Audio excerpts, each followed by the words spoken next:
like I care. Do it like I care, like I care, like I care. Do it like I care, like I care, like I care. Do it like I care, like I care. It's so unfortunate that you can't do it like I care. It's so unfortunate that you can't do it like I care. Like I care, like I care, like I care, like I care. You just can't. Do it like I care. You can't do it like. So this is what it's come to. Backpack rapping in 2012 because I want to. Many have asked, what's he gonna do? I said, what else but me? Cause I've been saying like Goku. I'm just doing my thing like I'm supposed to. New school, but a little more soulful. I used to freestyle rap cause I'm so cool. Now I got beats, I gotta rap cause I'm so schooled. And I'm doing it with bosses. They got C-class mercs, carry max and wear glasses. And I'm but a young buck who takes chances and copping at 320 I by next August. Playing with words like poets on a soccer pitch. With that trust fund baby type English. From the same hood as Scarango as it was. With the same dreams, guess life is the difference.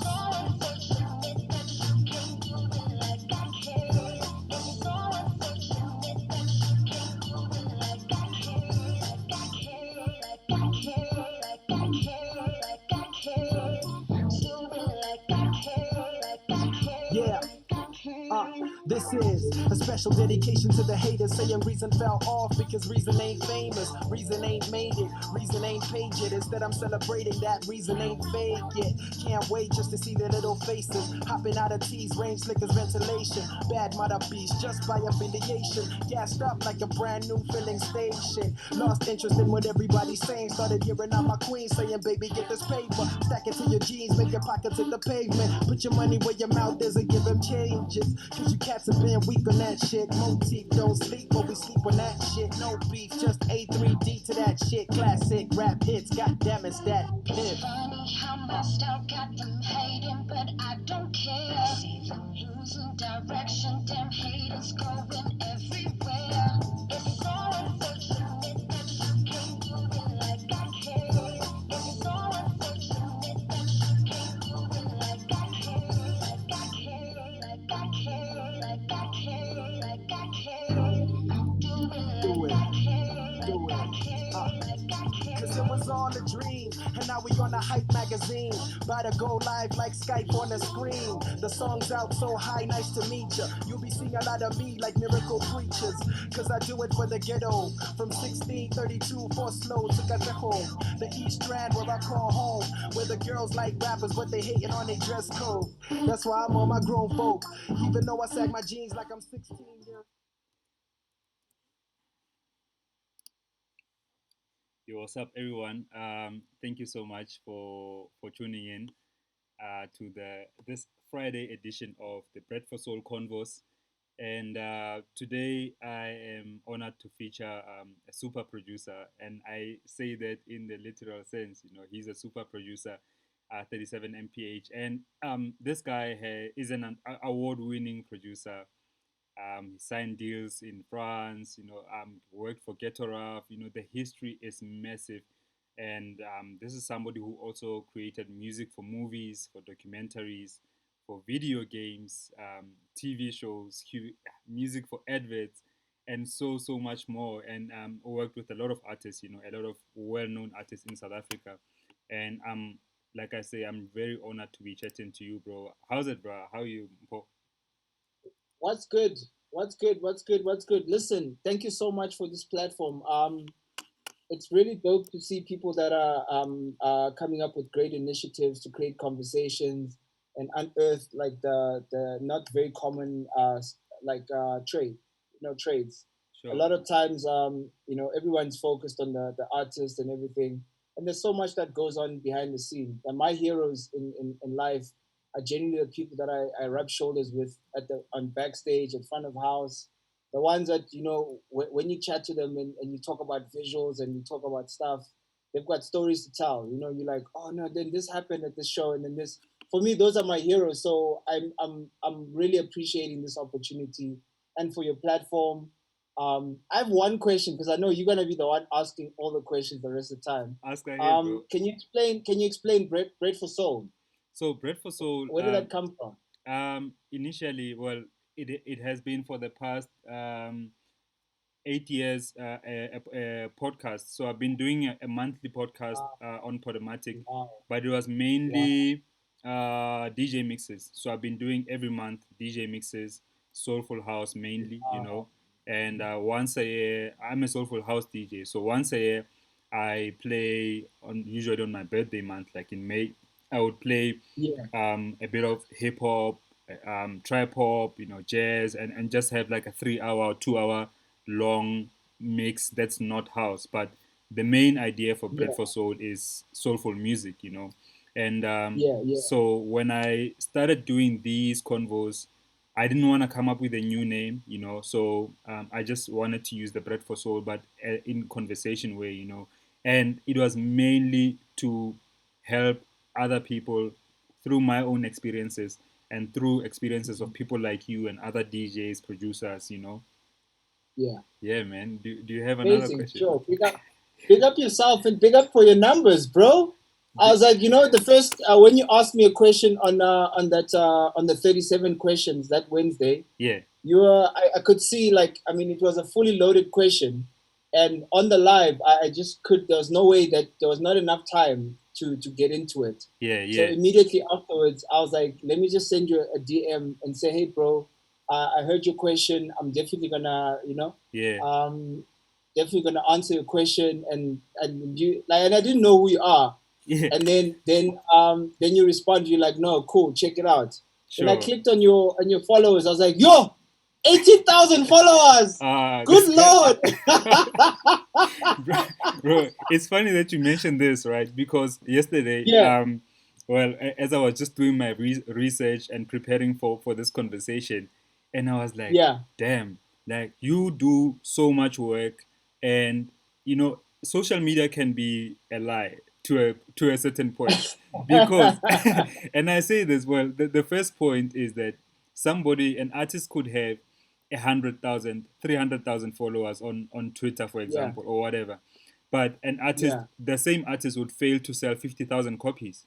You know what I mean? Mm. And Yeah, here you are kind of in the low, right? Like you're not in people's faces, but the work that you do and the work that you've done for other people is it's massive. And I respect that, right? You know what I mean? I really do. I I really praise do. God. I'm so thankful. Just to add to that, Tandy Someone's once said, like the least, okay, this is not like a generalization to anybody, but it was a very profound statement. She said, um, the least talented artists are the ones that are in your face, that are the ones that have like the most confidence, and the ones that are very like self-conscious are the ones that actually spend most of the time just honing on the craft, and like in other things, like things of confidence and like being out there and be like, yeah, there's always like a balance of how much time are you spending to look cool versus Mm, actually doing the stuff. And I mm, think for me, in my journey, I've been very drawn to being good at what I do and understanding it. And then like how I interface, like that comes later. It comes with mm, age, it mm, comes with like experience. But mm, like for me, it's never been my focus to like have 100,000 followers. I don't know how to do that, because that requires a certain. You need to show like you're taking a piece of you. I count hours. I'm like, yo.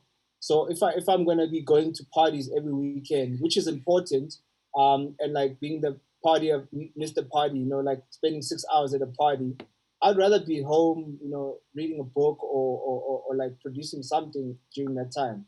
I love partying. I like going out, but like so it's always like a trade-off, a balance of like which personality are you trying to be. yeah. And for me, I'm just trying to do me, man. Right. It's so interesting also that you say that, because with me, the way I look at my projects, so if I have an album out, I will make time to do the promo work, to go to radio stations, try to get TV interviews and stuff like that. But I will not do that on a regular, when I don't have anything to promote. So I feel like Yeah, for me, there's time to promote this, and then there's time to do something else, like currently yeah, right now, yeah, I am working on music, but my output yeah. right now is also focused on this platform because I really want to make it Sure. work, while I'm doing the music. So I always try to divide my time like that. But what I wanted to ask you, are you Sure. always this? Have you always been this approachable person, like regardless of the work that you've done? Yeah, man. I mean, listen, bro. I'm like by nature, I'm a church boy. I'm just myself. I've got a lot of the things that I know. I come from a culture where if you know something, you share it with somebody else very freely. So, and there's like a distinct. So where I started my music, I started in Cape 12 before Cape Town. Growing up, I was making music at home. Then I kind of honed in on the whole public persona in Cape Town. And all the Cape Town DJs and producers would give you plugins or sounds or whatever. They freely share. And when I moved to Joburg in 2003, I came up with a lot of plugins and a lot of sounds. And soon, and I'd share it freely. I'd be invited to so many different studios. But quickly, I learned that people here around these parts are not freely, they're not open with the information. It's like, oh no, like when you walk into a studio, someone would start closing the windows. Like they don't want you to see what plugins. I'm like, what use does it take? For me, in my philosophy, when you show someone a trick that works for you really well, um, within a short space of time, that person's gonna come back and give you that tip and show you something else that you wouldn't have ever thought of. So, in terms of like being approachable and sharing information, I see it as a benefit at all times. It's like just give the information freely, empower somebody else. I think everywhere, man, that I'm at, I'm always myself. I don't see the other things that other people see. Like, oh wow, he's done this. For me, I take it as I wanted to do that. I got it done. Let's move on to the next. Which one are we doing 6 months from now? And how can I be better? So that's for me, like I'm always in my head.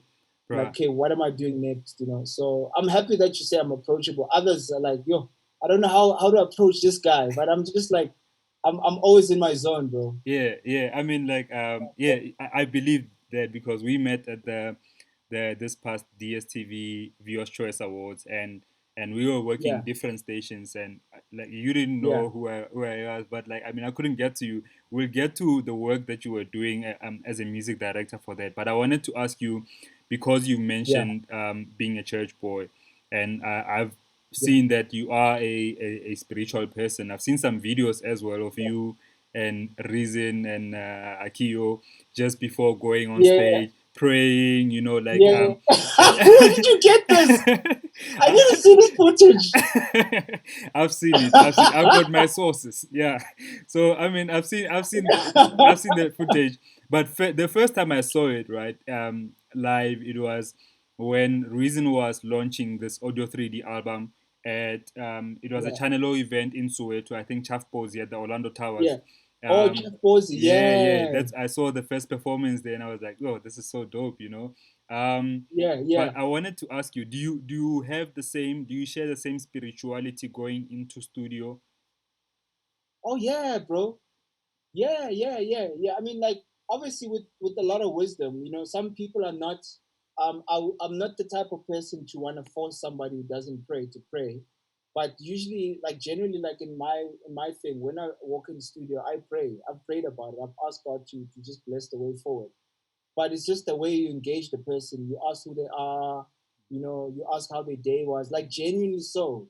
Mm, Because in that you find out where they at, and then that way I kind of connect where I'm at to where they at, and then we create something that's genuine for that moment. mm, So I treat everything like every place should be holy. You know what I mean? Like everywhere you go, you should leave room and space for God to walk in and just do His thing. Because like I know it might sound like super spiritual. Like I know in my journey, like the things that I've accomplished, like God is in the mix of it. And I'm like, I've wanted this since I was young.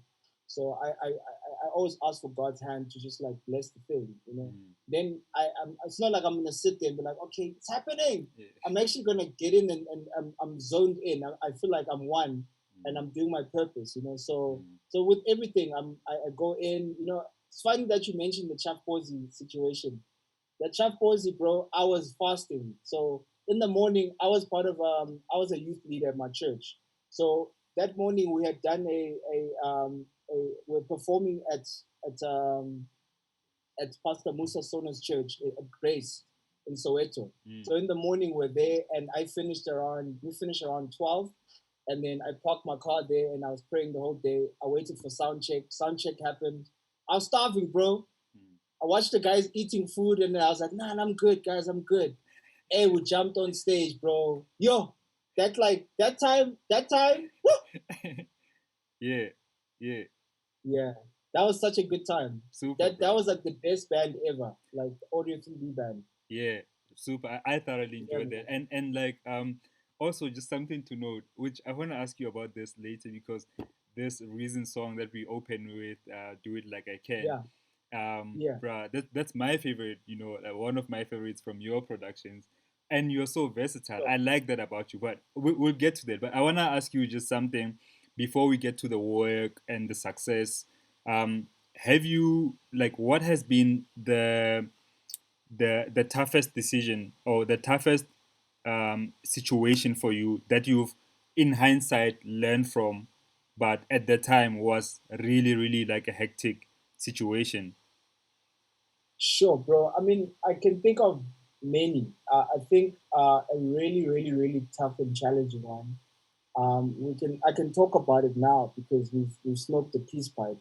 It was with JR. Like it was my first independent venture. I just finished my time at Ghetto Rough as a music producer slash writer, and I'd been developing JR since 2005. You know, and then when I finished, I pitched him to the label, and they wouldn't. They're like, "Nah, it sounds too like this." Then we released Catalina. We pushed it, man. I mean, I worked all those songs since we were young, and then we signed under a label to distribute, and for the main event, and then he does the second album. I was not part of it, and then there was a massive song that made the circle bigger, and then my team were like, "Oh, hold on, like, isn't he supposed to be signed to your label?" I was phoned in by the label by CSR. I think Electromode it was called at the time. They called me in. They're like, "Isn't he your artist?" And then there was a thing of, "Oh no, you're not my artist." I didn't understand what I was saying. I was like, "But dog, I thought we're doing this together for 3 albums."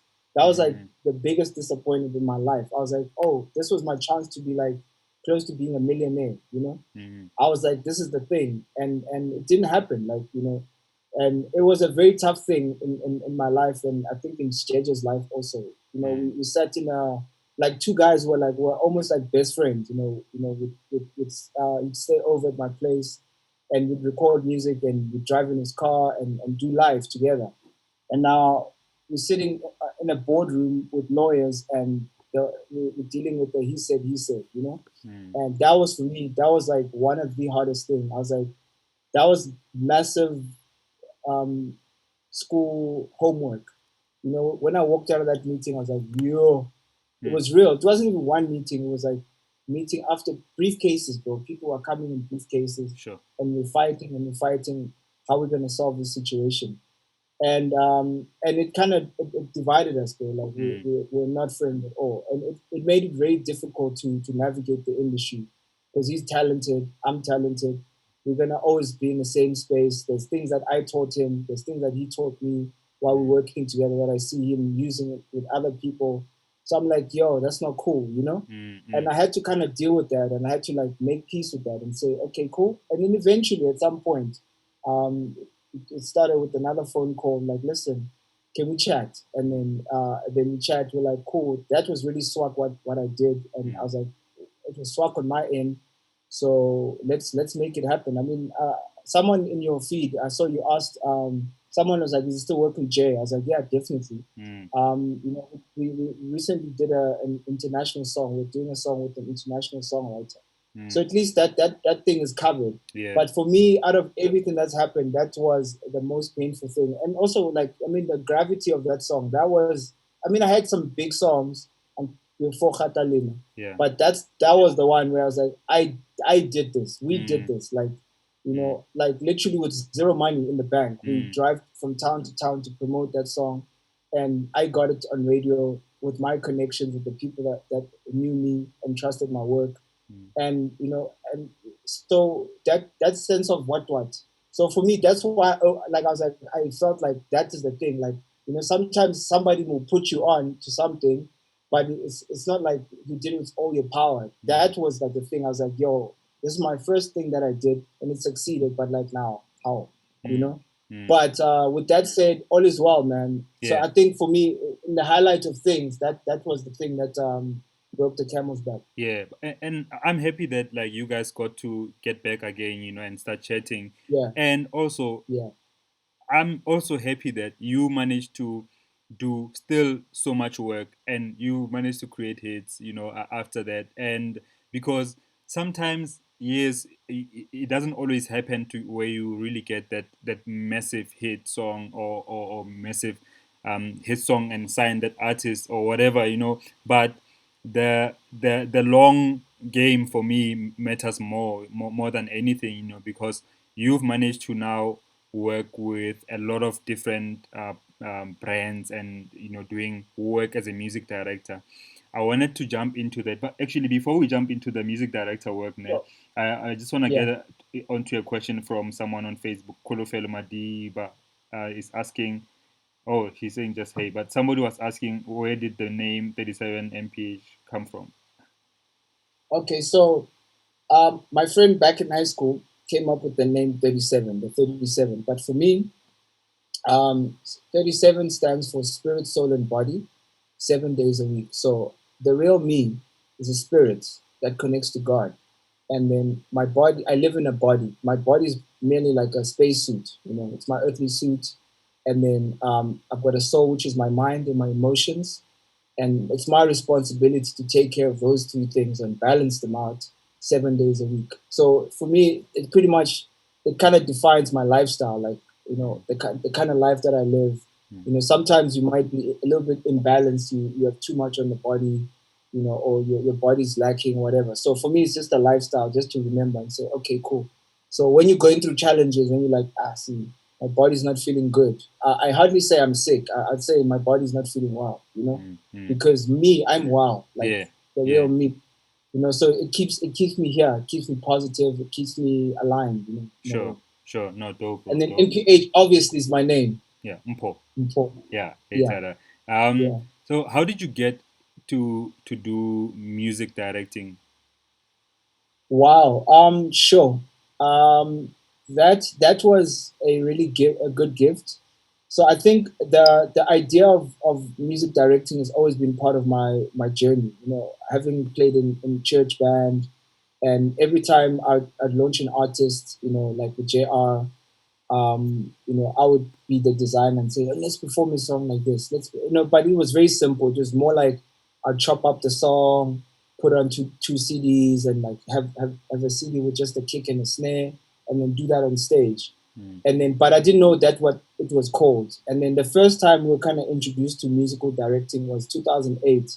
Alexis Farco was doing something for a concert, and I was like, oh wow, he's got an NPC on stage. I was like, I want to do that. And then around 2011, a guy I didn't know at the time, but now is a major friend of mine, James Bassington, the owner of Thatch Music. He was coming to my place to collect stems for Namsa Mazwai, for a gig for the summers. So and he came to my studio at the time. I had a piano. I still have my piano. For the summer winning album. Yeah, exactly. Yeah. So and I had sheet music all over the room. And he's like, dude, how do you know this stuff? I'm like, nah, I read. I'm a music producer. So he's like, oh, cool. I'll stay in touch with you. A couple of years later, he had a gig in Ghana, no, in Nigeria, that he couldn't make it for. So he was like, can you deb for me? This is what it involves. He told me the fee.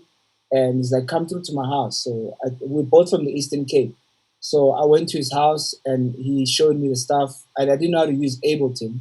He's like, check this out. This is how it works. I had to do like a crash course right there. 2 days later, I was on a flight to Nigeria to like host the biggest artist in the continent, and I had to put my big boy pants on. I wasn't sleeping at the hotel. I had to really figure out the software. Sure. But from there, I mean, I made it. It wasn't. It didn't fail. It was a huge success. And then, so I kind of learned the other side of music direction. So there's like two sides of it. It's a logistics thing, understanding scheduling, and then there's the musical side. The musical side is very broad. There's a lot of disciplines that you need to really have in place. So you need to be a really dope music producer. You need to know your software. Mm. Like prior to stage, and then you kind of need to know like arranging, like cutting up parts and of the song and going to the meat of the song, and you need to be able to interchange and be able to revert quickly. So you kind of need to build a system where if you make a change on a song, you can do that. Then you kind of need to know your technical stuff like mixing, basics. So sometimes you don't have the luxury to send it off to an engineer to get it mixed. But the guy in front of house is going to need some kind of balance, whether he's stemming or not.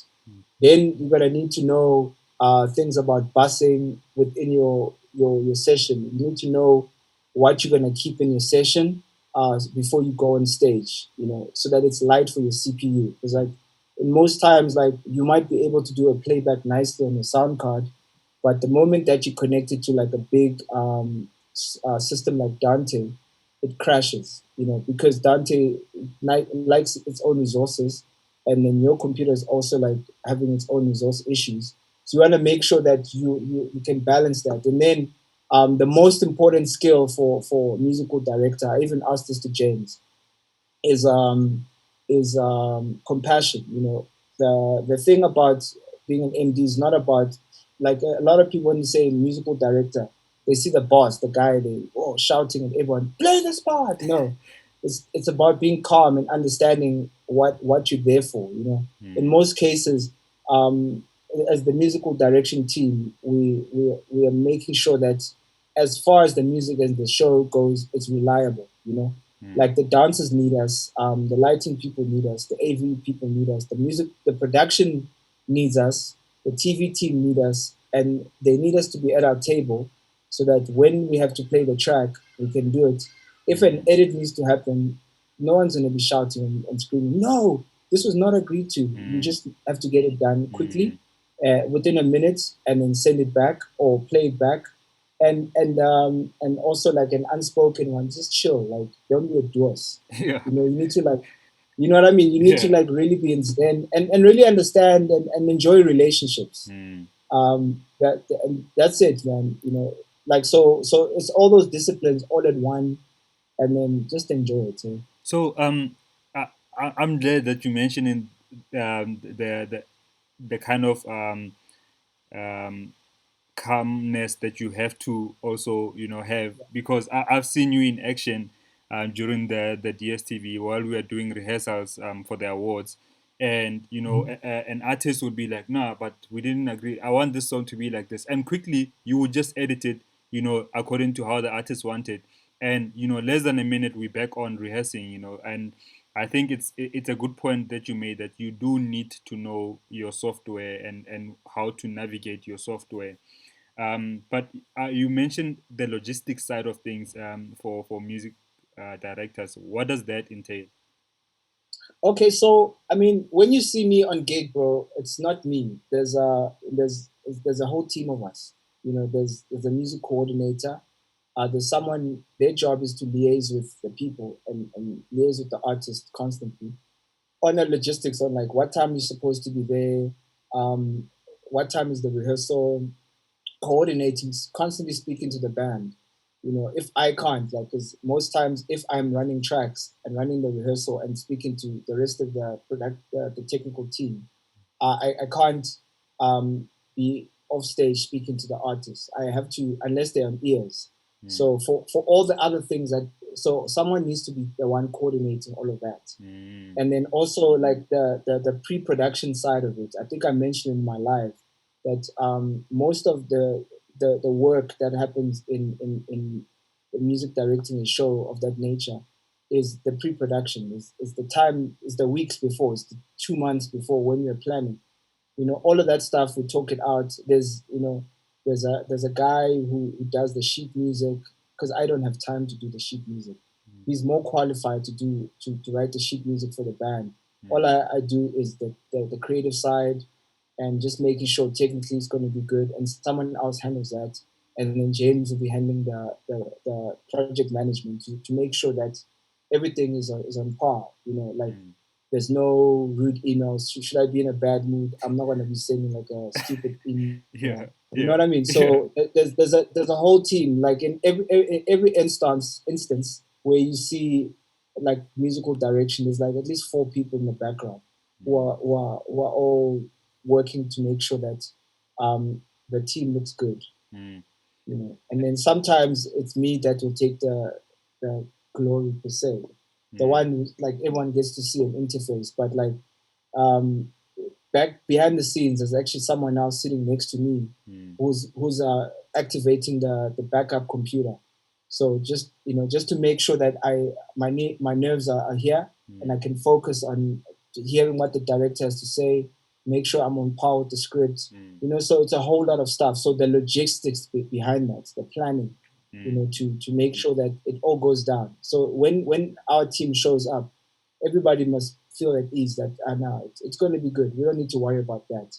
We can Yeah. worry about the colors, or like the dancer standing at this point, and then they just need to move up two steps and not really worry about Mm. when playback happens. They're gonna hear, Yeah, you know. yeah, yeah, yeah.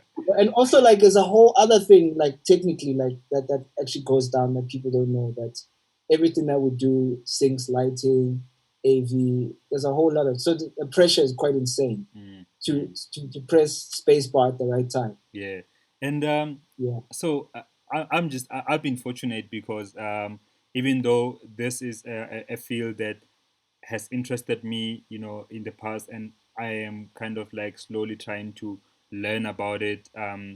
But I'm very interested in knowing about different ways that producers can actually do work, and this is just one of them. But like my work in TV, um, I began as a sound engineer, but like I ended up doing video as well for TV. I was vision mixing when we were doing the DSTV MVCAs. And my question that I want to put to you is that how important is it to, when you want to get into spaces like what the one that you on, and the work that you do, whether it's for the awards or the work that you do for Coke Studios, how important, like how can somebody start really from the grassroots level, from the bottom, and work their way up?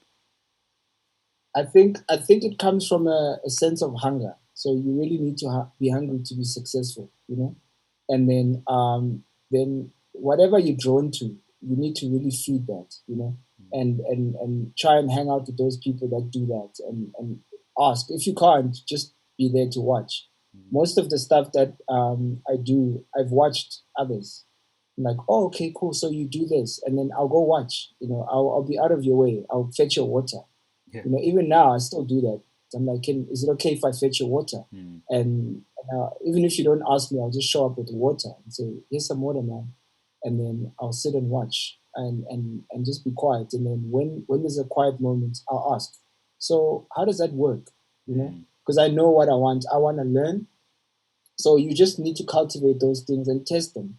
It's the Mm. same as production, like, or performance. You can never do on stage what you didn't practice at home Mm. in the practice room. Mm. So same thing with like musical directing. You need to, like, music production or anything, you Mm. need to practice the style. So if I'm going to experiment with house, so I have to, like, go through it at home, and excite myself and excite the ones around me, Mm. and then launch it out and make it happen. But Sure. with musical production, you touched on a point there. I just want to expand on it. Music production is not only about making a hit song for somebody. It's like, if you actually, a music producer or record producer is the one who brings a record to a finish. you Mm. know but it can mean many things. Like, so within, like, that music producer might have, record producer can have many music producers working under him. Like, you might find a guy who's good at drums, and other guy is good at vocal production. You can work the software and tuning. and then someone else is good at doing drums, someone's good at synths. So if you want to be like really excellent, you need to be good at quite a few of those things, Mm. and understanding, and then find a way to simplify it at the end of the day. Sure. And Yeah. is there a difference between when you are making music, when you're producing? How much of a difference is it when you're doing music for yourself? Like, this is now you doing music that you love, something that you really, passionate about. Obviously, you're passionate about the work too, but is there a difference between the production for you and the production for work? Whether you're working for a client, or making a beat for another client, or working as a music director or a producer, but producing for somebody else, or producing for client and producing for yourself, is there a difference? Do you find the difference for you? I think the strength in that, it's very easy to want to say no, you want to favor yourself, but that actually doesn't do much for you. You know, the Bible says a man's gift makes room for him and places him before great men. So when you approach a thing like, any gig for me, it's the same. If I'm producing for myself, like for instance, like the other case would be if I'm doing something for a show, those are other people's songs. So I kind of respect them. I'm like, wow, this is a dope song. So I go it with caution, like, okay, cool. I know what it feels like when someone butchers your song. So you kind of have to like go in with that caution, and then at the same time you need to be bold enough to say I'm going to add me, because at the end of the day you're still using your numbers. I mean, you're still using your hours. Mm. You never get those hours back. So and I'm not one to like waste hours on something that doesn't make my soul feel good, Mm. you know. So when I'm sitting there working on an arrangement, I'm gonna put a piece of me, and I know Tebza from Don't Look Down, he'll be excited by that. So I'll be like, yo, you can hear it when it's dry, when you haven't applied yourself. It's like, Yeah. dog, we didn't do anything here, Yeah. you know. Yeah. And then, but when I'm like, cool, I'm here, I'm vibrating in the studio, then it translates. The Mm. client likes it. The artist might be like, but I like it still. You know what I Mm. mean? Mm. There's that risk, but I don't really think about too much of the fear of, are they gonna like it or not. I'm just gonna bring my soul within good reason though, Mm. Mm. so that it's got soul, it's got flavor, because that's what really pushes the industry forward. That's what pushes music forward, is when you put a little bit of you with a little bit of some with a lot of somebody else, and then see, because like there's only a few ways you can hear a song. So when you're entrusted to be a music producer, you want to bring something that no one's heard. You're Mm. like, oh wow, I never thought of that. Mm. So for me in studio, I always think of, what can I do? What kind of experience? Why do I want those guys at home to feel when they're Mm. watching the show? And then how must it feel in the room? Is it a party? Mm. You know, Yeah. like the one thing was, it was almost like a last minute decision, but it was a huge risk because like that affects lighting and everybody who has received the songs. I was like, that kabarebe baby, Yeah. the thing from the crowd, Yeah. you know, Yeah. Yeah. risky Yeah. move, bro. At Yeah. the last minute, I was chatting to Big Sky. He's like, yo, man, there's this thing. I was like, let me check it. Oh, get the video, bro. I called it in. I was like, yo, dog, check. I sent this to Tibbs. I was like, check this out, dog. Sent it to him. He's like, this is so dope. So, Mm. and then I was still a bit lenient. I made one repeat of that thing. And then when we got to stage, it didn't feel right. It wasn't enough. So Yeah. we had to double the length of it. Yeah. So it's just like, without that of like, I need an excitement factor, then Mm. everything would have been just normal. Like, okay, cool. It's another award show. You know? Yeah. Yeah. I'm with you. I'm with Yeah. you, bro. I'm with you. I wanted to ask you, how did you get into making music for a game? Because I know you made music for Okay. Metal Quest. Metal Quest. I was signed to a French label. I still am.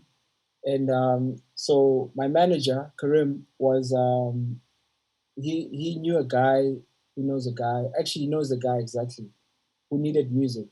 So I was like, sure, I'll do it. Boom, I did it. I think there was an exchange. He did like a video for us, and then the guy was like, sure, cool, we'll make it happen. Oh, the guy who did the music video for us, knew the guy who was designing. So we did a trade exchange, 100%. Mm. And then a year later, they're like, oh, okay, we've got the video game. Can you do music for it? I was like, yeah, I've always wanted to do that. So I did for Middle Course 1 and 2. So Wow. stuff Man. of dreams, bro. Stuff of dreams. Damn, man. Okay, I wanna you let me know if you wanna answer this or not, but like I hope you do. Sure. But I wanna Yeah, know. yeah, yeah. So from doing music for movies like Blaze Patrolly and doing music for games to doing music direction, right? What has been the most rewarding job that you've done as a producer financially? Financially, Yeah. bro, I'll tell you, that's a tricky question. It depends on like how you look at it. But I'll tell you, it's more sustainable as a music director. You know, Mm, you kind of need to do the groundwork as a music producer. Like that, you have to be very good at. So it's mm, almost like you're paying homework, school fees. And then when you get to the stage of being a musical director, then you start seeing the rewards because you're charging on a daily rate or whatever. mm, It can be quite rewarding. It's a bigger responsibility, obviously. mm, If you're doing musical direction for TV, you like a show like Coke Studio, you're overseeing you're pretty much like overseeing other music producers. mm, So you need to have like gone through that. So I mm. think it's rewarding, and also I think there's gonna be a season soon where I'm gonna reap the rewards as the music producer also, like properly. Yeah, yeah. But I think all of it works together. I'm very career driven, so I think you said it at the beginning of the video, of the chat, that you see everything in a long game vibe. Not you're not like short term. Mm, So when I plan my career, I'm like, cool. This is what I'd like to accomplish. mm, So it's still like, okay, that's accomplished. I just need to do it one more time just to solidify. mm, So I know that it wasn't a fluke, mm, and then that everybody else knows that it wasn't a fluke, that he can be very good at this thing. mm, And then I move on to the next thing, which it pretty much builds upon the last thing that I've done. mm. Oh, dope, bro. Man, also I wanted to ask you about, in like getting your music to different parts of the world, even different parts of the continent, because you've done stuff in France, you've had music licensed in Brazil in a compilation that had Sergio Mendes. I mean, hello. And then you've done different, you've got such a wide taste and wide range of music. Why is it so important for you not to be boxed or seemed as somebody who only does this? Bro, I think from a child, I've been a rebel. Not like a rebel, like I hate you type of thing. I've always been like, I want to break the norm. Like everything is normal like this. So I mean, for instance, in school, which has become normal now. Like in school, I was a pianist and I sang in choir. I was in a cadet band. I played drum. I mean, I played trumpet. I was in a church band, and I was still very good at academics. So it's a thing of, don't paint someone with one paintbrush. There are doctors who play piano very well, better than me. So it's a thing of, for me, growing up in a musical home. My mom listened to African music in a way, Mm, and gospel. My dad was soul jazz. My mm, brother was an R&B head, and kind of introduced me to hip hop, and subsequently house and kwaito. So all those things, like everybody's got a story to tell. Like I've got a story to tell in music. mm, So and just how it works. Like if you watch my career, like my first big success in Joburg was Ishmael's Long Way Home. That album, we won the best R&B. mm, So I had to draw from those experiences of like, I know R&B, bro. I used to lay in my res room in Cape Town and listen to R&B all the time. I grew up listening to R&B. mm. You can never fault me in terms of my harmony. Yeah, My ear's too strong. I did my music theory, but I know my stuff. yeah. So when we came here, and me and Ish was complete strangers and we were working on the album, it was a thing of like, you could see, it's like, yo, this guy knows his stuff. Mm, He might not be like the most celebrated producer. He's learning his stuff, but he knows his stuff, you know. So from genre to genre, I'm like, I'm just trying to prove it to myself. I'm like, cool, I did it. And then you move on to the next thing, or you do it again and again and again, like hip hop, like cool. You know, I have songs which have like two instruments, like khatalin, one synthesizer, kick drum, snare, vocals. It's like it's an 8-track session, you know. Damn. And then you're like, cool, I did it. And then you move on to like other things where you're dealing with massive channel counts. Like Blitz Patrol was like 150 channels, Damn. which you have to manage. And like, whoa, where is the violin? Scroll down. Yeah. So everything for me is about proving it to myself. I'm like I can apply myself. You know? Sure. Bruh. So and with everything that I know, you have to like, you know, all the musical training that I've had in my life and the music that I listen to. Not to say that anybody needs to go to music school or anything like that, but with all the things that you like, you kind of have to be a samurai and be good at it. That's cool.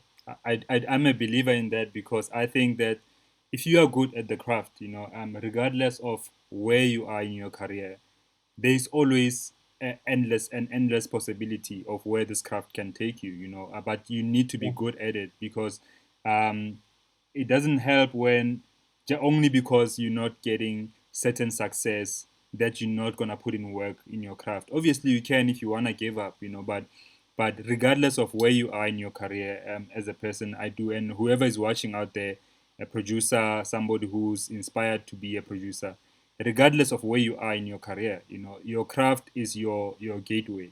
Whether you have it now, whether you have success now or you don't have it, your craft will lead you to that.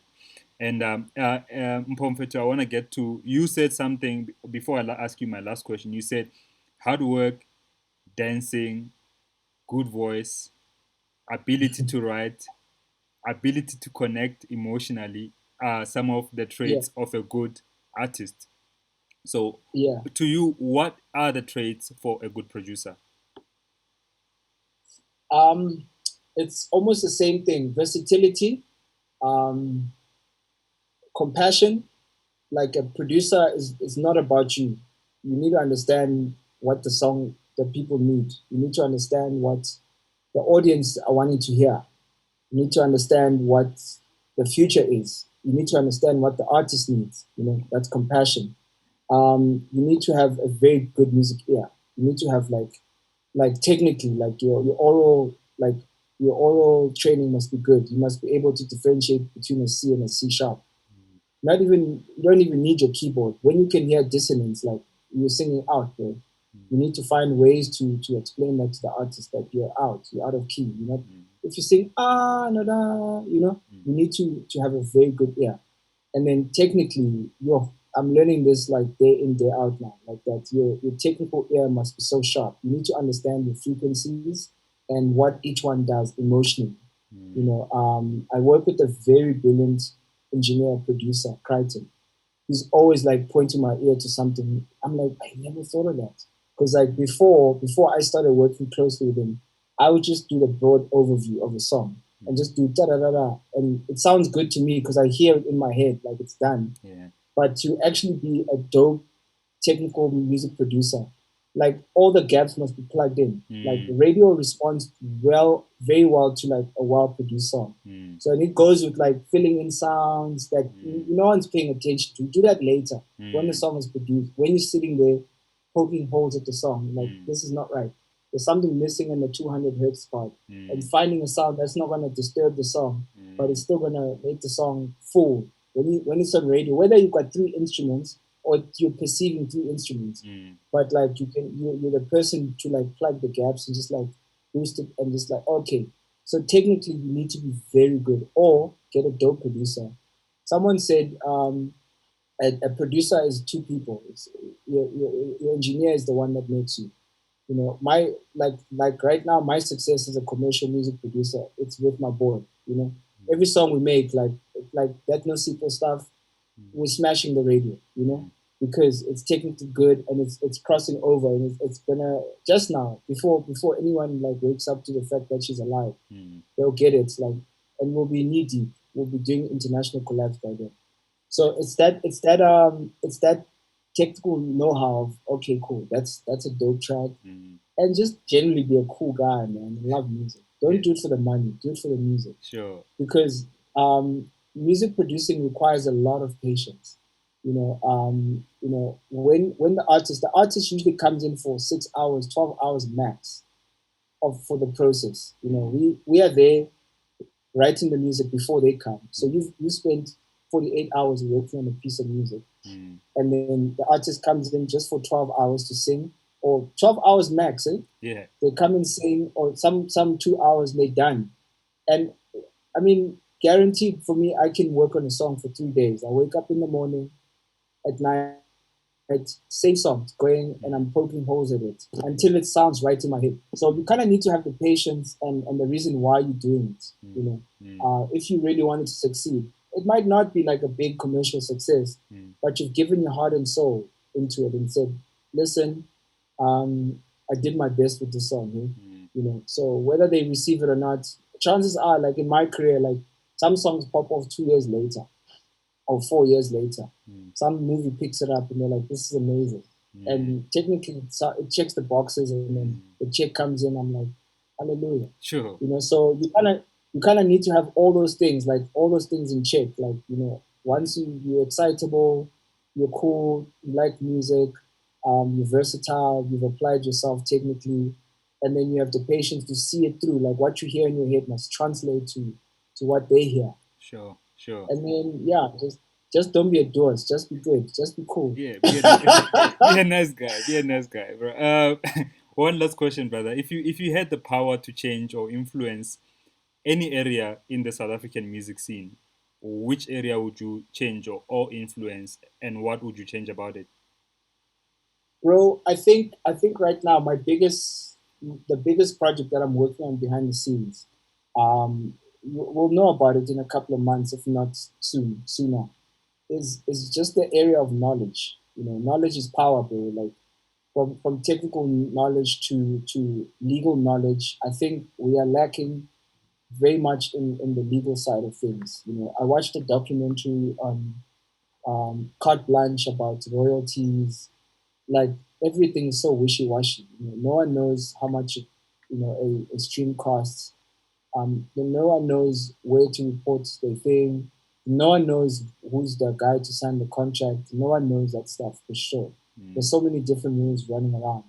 So I really, for me, if I had the major influence, I would definitely influence people to first really know music, the basics of it, the software of it, and then the legal side of it, the logistic stuff, the pertinent contractual stuff that Sure. people need to know, so that once you're into something, you're like, actually, that's the vibe. Sure. Sure. So I'm not. Don't get me wrong. I'm not even speaking from a place of I've made it. No, I'm in the same boat as everybody. So, but right now, with the influence, if God gives me like massive influence, that's the first thing I'm gonna go to. Is just like educate people and just empower them in the area of knowledge. Sure. Bro, Yeah, thank you so much for doing this. And just want to segue into the point that you make about legalities, knowing the legal side of things. yeah, Everyone who's yeah. watching, on Monday, I do have a lawyer, an entertainment lawyer. I'll be chatting to Katle Malachi, and then we're going to talk about some of the legalities that people should look out for. So if you're watching this, you want to tune in on Monday. Paul, I want to thank you so much, bro. I'm inspired by the work that you do. I'm humbled by your humility as well, and I just wish you all the best, bro. Keep on growing. Thank you so much, man. Thank you Sure. so much for your platform, man. I'm definitely gonna watch your episodes some more. This has been nothing less than informative. You're a real person, and I do remember you from set. Like I remember a samurai. I remember someone who was just low key and just like was there for the work and being excellent and being out of everyone else's way. And so, thank you so much for this platform. Thank you for calling me to ask me questions. You've made me think about some things that I haven't thought about in a while. Thank you very much, man. It's a pleasure, bro. Thank you. And Okay. yeah, Alrighty. to everyone who's watching, yeah, thank you. If you are in the Best Beats page, I just wanted to let you guys know that I know that you've been asking questions, and we haven't been viewing your questions because I'm viewing now on Sir LSG page. But from next week, we kind of will view questions on both pages so that we can answer your questions as we go live. Yeah, I'm signing out. Thank you guys for watching. Be creative and never give up. Peace out. Never give up. What a ledge. Bro.